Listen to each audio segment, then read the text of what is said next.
माता लक्ष्मी कहती है कि घर की यह 4 चीजें कभी दूसरों को नहीं देनी चाहिए। आज हम आपको माँ लक्ष्मी की एक प्राचीन कथा सुनाने जा रहे हैं। इस कथा के माध्यम से आपको पता चलेगा कि एक स्त्री को अपने घर की कौन सी चीजें दूसरों को नहीं देनी चाहिए। जो भी स्त्री यह चीजें दूसरों को दे देती है, माँ लक्ष्मी उसके घर को छोड़कर चली जाती है। इसलिए दोस्तों, आप इस कथा को पूरा जरूर सुनें, क्योंकि आधा अधूरा ज्ञान घातक होता है। अगर आप चैनल पर नए हैं तो सब्सक्राइब कर लें।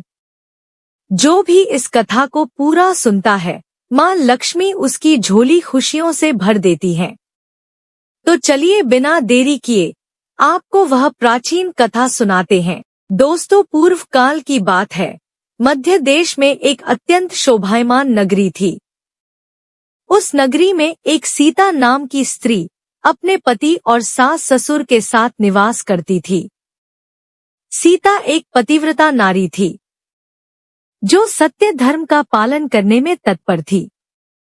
सीता का स्वभाव अत्यंत दयालु था। वह सदैव दूसरों की सहायता करती थी।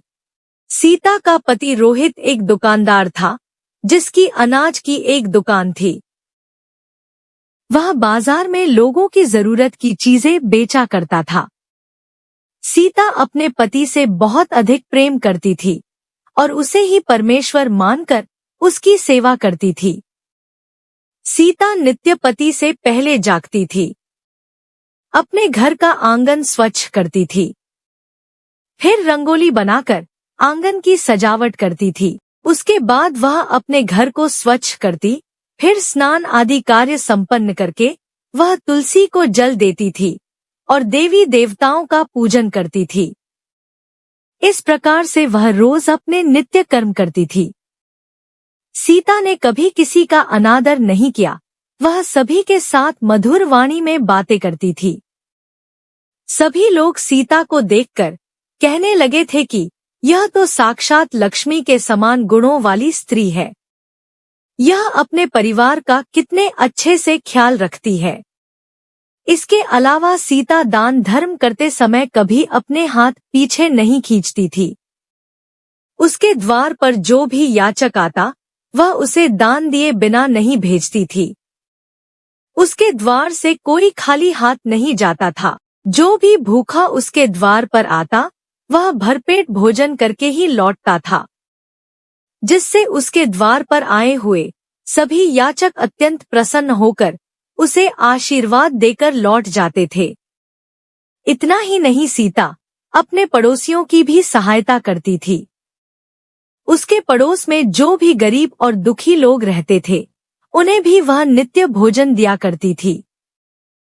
पड़ोसियों को जो चीजें लगती, सीता बिना विचार किए ही दे दिया करती थी, जिस कारण से सीता के पड़ोसी भी उसका बहुत अधिक सम्मान करते थे। वे कहते थे, अहो, यह सीता तो साक्षात देवी है। देवी साक्षात माँ अन्नपूर्णा ने ही सीता के रूप में जन्म लिया है। लोग जब भी सीता की प्रशंसा करते तो वे सभी उसके विषय में अच्छी बातें ही कहते। लेकिन लोगों की बातें सुनकर भी सीता ने कभी घमंड नहीं किया। वह उन सभी को आदर और सम्मान से ही बातें करती थी। फिर एक दिन की बात है, सीता की एक पड़ोसन उसके घर पर आती है। सीता उसका स्वागत करती है और बड़े प्रेम से उसे कहती है, हे बहन, हमारे घर में तुम्हारा स्वागत है। आज किस कारण से तुम्हारा मेरे घर पर आगमन हुआ है? यदि कोई वस्तु चाहिए तो मुझसे मांग लो, मैं तुम्हारी अवश्य मदद करूंगी। सीता की पड़ोसन कहती है, हे सीता बहन, आज मेरे घर पर बहुत से रिश्तेदार आए हैं। उनके लिए मैं भोजन बना रही हूँ, इसलिए मैं तुम्हारे पास रोटी बनाने के लिए चकला बेलन और तवा मांगने आई हूँ।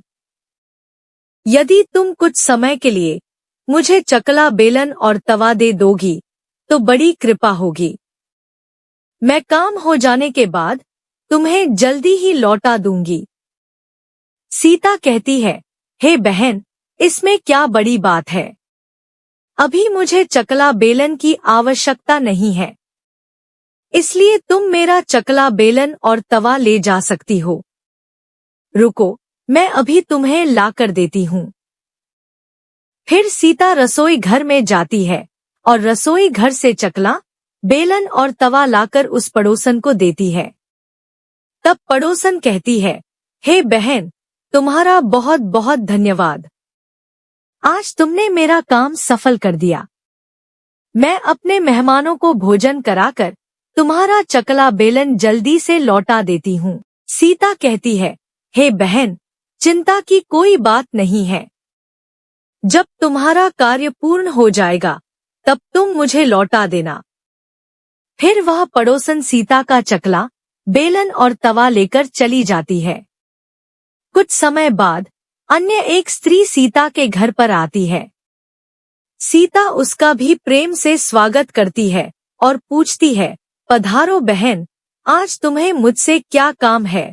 संकोच ना करो और बताओ, तुम्हें मुझसे क्या चाहिए? मैं तुम्हारी मदद जरूर करूंगी। तब वह स्त्री कहती है, हे बहन, मेरे घर में बहुत गंदगी हो गई है और मेरे घर को साफ करने के लिए मेरे पास कुछ भी नहीं है। इसलिए मैं तुम्हारे पास झाड़ू मांगने के लिए आई हूँ। यदि तुम्हें कोई समस्या ना हो तो कृपा करके मुझे अपने घर की झाड़ू दे दो। मैं अपना घर साफ करके तुम्हें झाड़ू लौटा दूंगी। सीता बिना विचार किए ही कहती है, हे बहन, बस झाड़ू ही तो है, इसमें क्या समस्या हो सकती है? तुम रुको, अभी मैं तुम्हें अपने घर की झाड़ू लाकर देती हूँ। इतना कहकर सीता घर के अंदर जाती है और झाड़ू लेकर आती है और उस स्त्री को दे देती है। वह स्त्री सीता के घर की झाड़ू लेकर चली जाती है। फिर कुछ देर बाद अन्य एक स्त्री सीता के घर पर आती है। सीता उसका भी बड़े प्रेम से स्वागत करती है। सीता कहती है, पधारो बहन, क्या बात है? आज मेरे घर पर किस कारण से आना हुआ? तुम्हें जो कुछ भी चाहिए निसंकोच होकर कहो। मैं तुम्हारी सहायता करने का प्रयास अवश्य करूंगी। तब वह स्त्री कहती है, हे सीता बहन, तुम बड़ी दयालु हो। मैंने तुम्हारे बारे में बहुत सुना है और तुम सभी की मदद करती रहती हो। इसलिए मैं तुम्हारे पास एक छोटी सी मदद मांगने के लिए आई हूँ। सीता कहती है, हे बहन, संकोच ना करो। तुम्हें जो कुछ भी चाहिए मांग लो। यदि मेरे बस में होगा तो मैं मना नहीं करूंगी। मैं तुम्हारी सहायता अवश्य करूंगी। तब वह स्त्री कहती है, हे सीता बहन, आज मेरी बेटी को देखने के लिए लड़के वाले आ रहे हैं, इसलिए मैं चिंता में हूँ। मेरे पास पहनने के लिए एक भी गहना नहीं है, तो मैं अपनी बेटी को क्या दूं? उसके पास पहनने के लिए अच्छे वस्त्र भी नहीं है। इसीलिए कृपा करके मुझे आप थोड़े गहने और वस्त्र उधार में दे दीजिए, केवल एक दिन के लिए। जब लड़के वाले देखकर चले जाएंगे तो मैं तुम्हारे गहने लौटा दूंगी। उस पड़ोसन की बात सुनकर सीता कहती है, बस इतनी सी बात है बहन, तुम चिंता मत करो। तुम्हारी पुत्री मेरी छोटी बहन के जैसी है, उसकी सहायता में अवश्य करूंगी।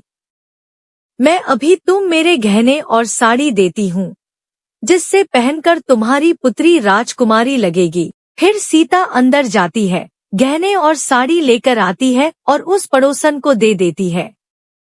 वह पड़ोसन प्रसन्न होकर सीता के गहने और साड़ी लेकर चली जाती है। फिर शाम हो जाती है और अन्य एक पड़ोसन सीता के घर पर आती है। सीता उसका भी बड़े प्रेम से स्वागत करती है और कहती है, पधारो बहन, आज किस कारण से मेरे घर पर आना हुआ? बताओ, मैं तुम्हारी किस प्रकार से सहायता कर सकती हूँ? तुम्हें जो कुछ चाहिए निसंकोच होकर कहो, मैं तुम्हारी मदद जरूर करूंगी। वह पड़ोसन कहती है, हे सीता बहन, तुम बड़ी दयालु हो और तुम सभी की मदद करती हो। इसीलिए मैं तुम्हारे पास आई हूँ। मेरा बच्चा भूखा है और उसे पिलाने के लिए दूध नहीं है, इसीलिए मैं तुम्हारे पास दूध मांगने के लिए आई थी। अगर थोड़ा सा दूध मिल जाता तो बड़ी कृपा होती।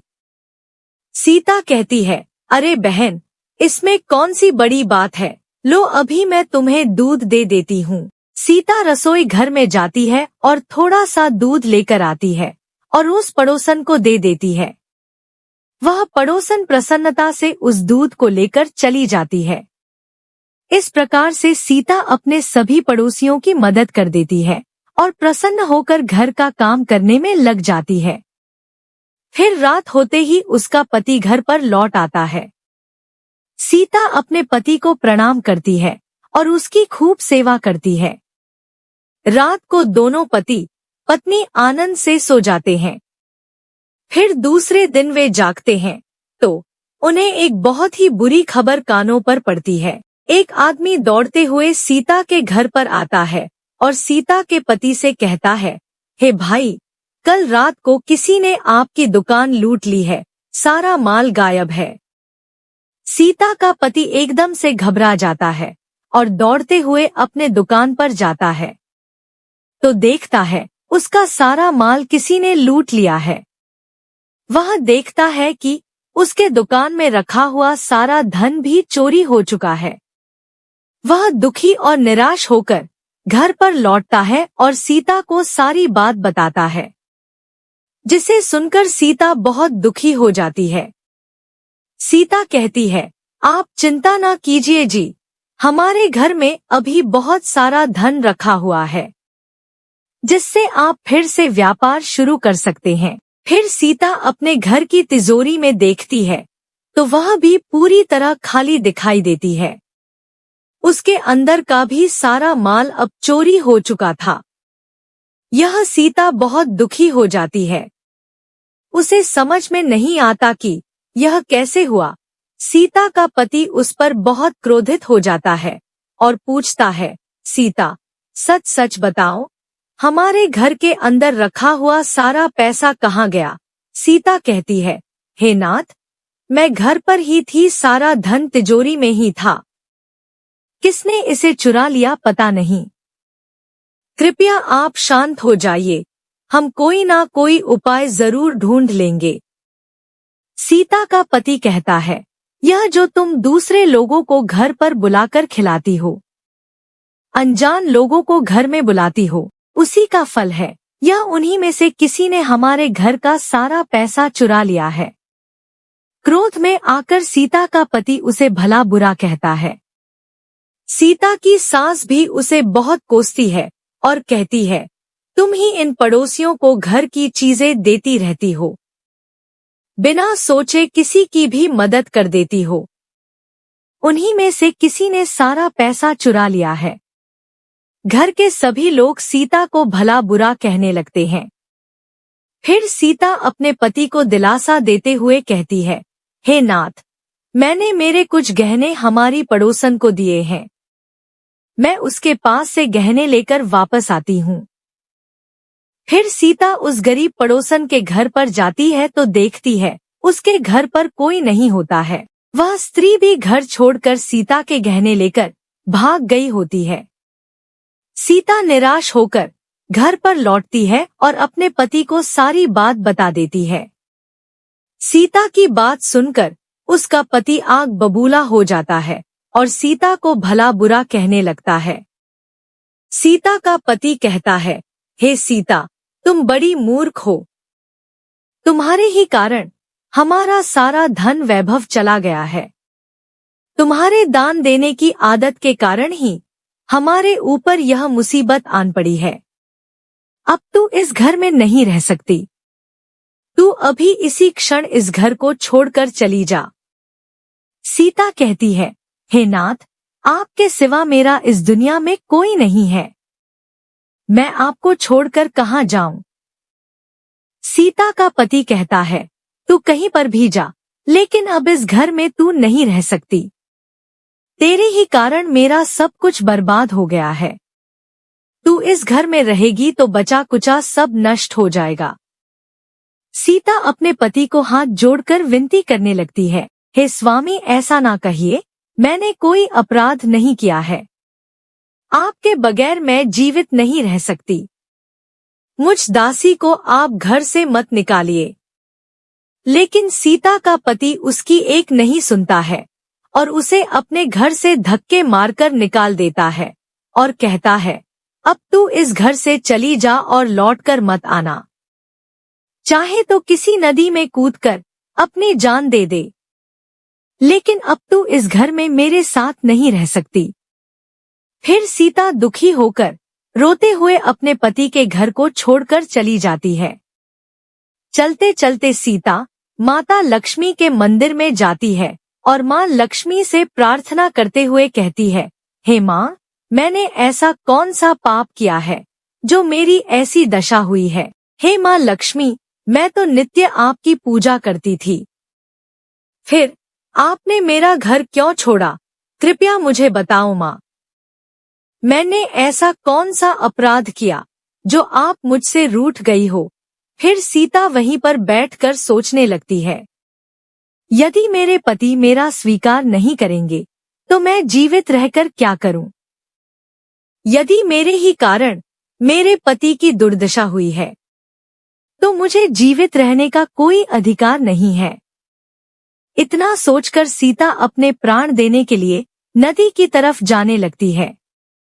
नदी के पास जाकर सीता माता लक्ष्मी से प्रार्थना करती है, हे माँ लक्ष्मी, अब मैं अपने प्राण देने जा रही हूँ। यदि मेरे द्वारा तुम्हारी पूजा में कोई कमी रह गई हो तो मुझे माफ करो। मैं अपने पति के बिना जीवित नहीं रह सकती, इसीलिए अब मैं इस नदी में कूदकर अपने प्राण दे दूंगी। इतना कहकर सीता नदी में कूदने ही वाली होती है कि साक्षात माँ लक्ष्मी उस स्थान पर प्रकट हो जाती है। माँ लक्ष्मी सीता से कहती है, रुक जाओ सीता, रुक जाओ पुत्री, तुम यह क्या कर रही हो? सीता आंखें खोलकर देखती है कि साक्षात माँ लक्ष्मी उसके सामने खड़ी है। माँ लक्ष्मी के दर्शन करके सीता बहुत प्रसन्न हो जाती है और माँ को बारंबार नमस्कार करते हुए कहती है, हे माँ लक्ष्मी, मुझे क्षमा करो, मैं बहुत बड़ा पाप करने जा रही थी।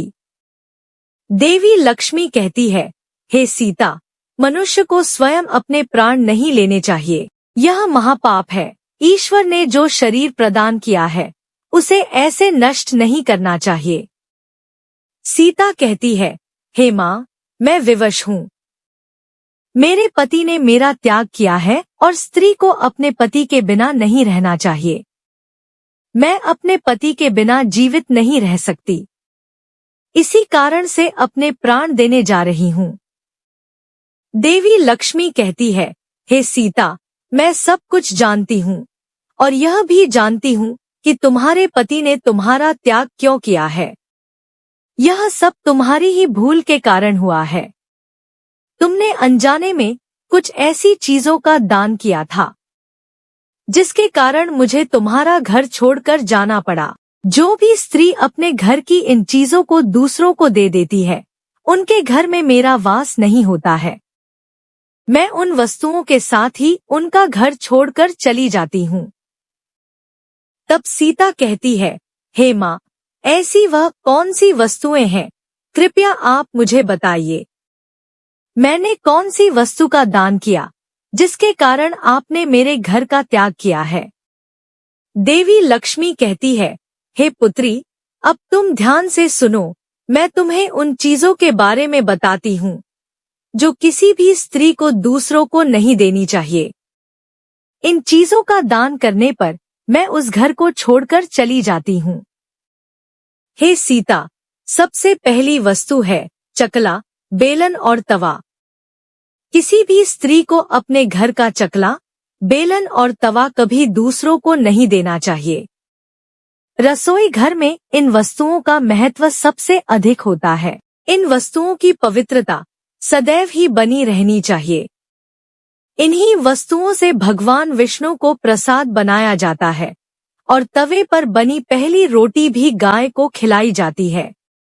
इसीलिए इन वस्तुओं को हमेशा स्वच्छ और शुद्ध रखना चाहिए। दूसरों को देने पर यह अपवित्र हो सकती हैं और फिर इनका उपयोग करना अशुभ फल प्रदान करता है। इसीलिए सीता, तुमने अपने रसोई घर के चकला, बेलन और तवा अपनी पड़ोसन को देकर पहली सबसे बड़ी भूल की है। आगे माँ लक्ष्मी कहती है, हे सीता, अब तुम दूसरी वस्तु के विषय में सुनो। तुमने अपनी पड़ोसन को अपने घर में रखी हुई झाड़ू ही दे दी, जिस वस्तु में मेरा सदैव वास होता है, जो वस्तु मुझे सबसे अधिक प्रिय है। तुमने उसे ही दूसरे को दे दिया, तो फिर मैं तुम्हारे घर में कैसे ठहरती? हे सीता, जो स्त्री अपने घर की झाड़ू दूसरों को दे देती है, मैं उसके घर को त्याग देती हूँ।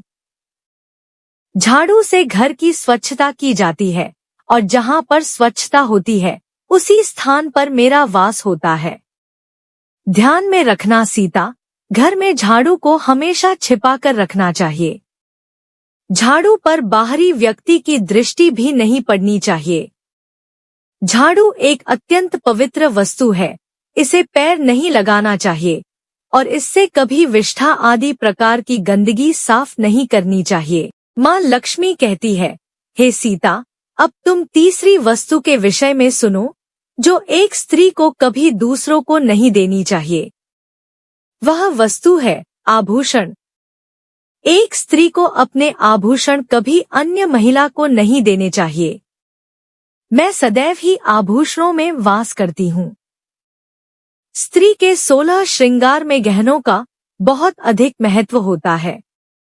एक विवाहित स्त्री को अपने आभूषण कभी अन्य स्त्री को पहनने के लिए नहीं देने चाहिए। जो स्त्री अपने आभूषण अन्य स्त्रियों को देती है, उसके जीवन में दुर्भाग्य आता है। हे सीता, अब मैं तुम्हें चौथी वस्तु के विषय में बताती हूँ। किसी भी मनुष्य को शाम हो जाने के बाद कभी सफेद रंग की वस्तुओं का दान नहीं करना चाहिए, किंतु तुमने शाम के समय दूध का दान किया था।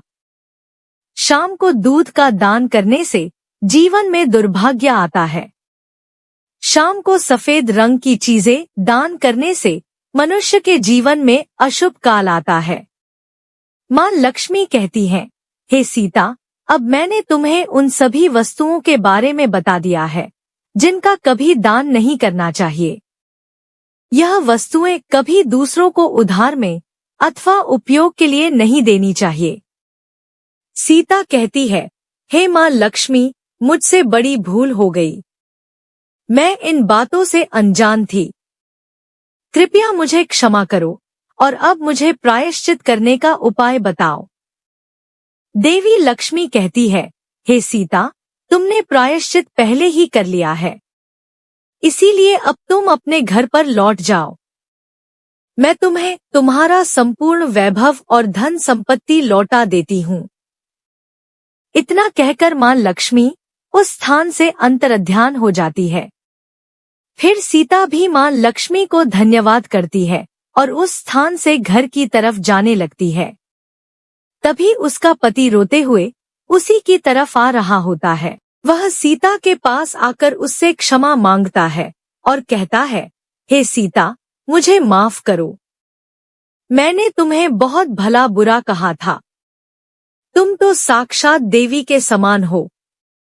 माँ लक्ष्मी की कृपा से हमें अपना सारा धन वैभव वापस मिल गया है।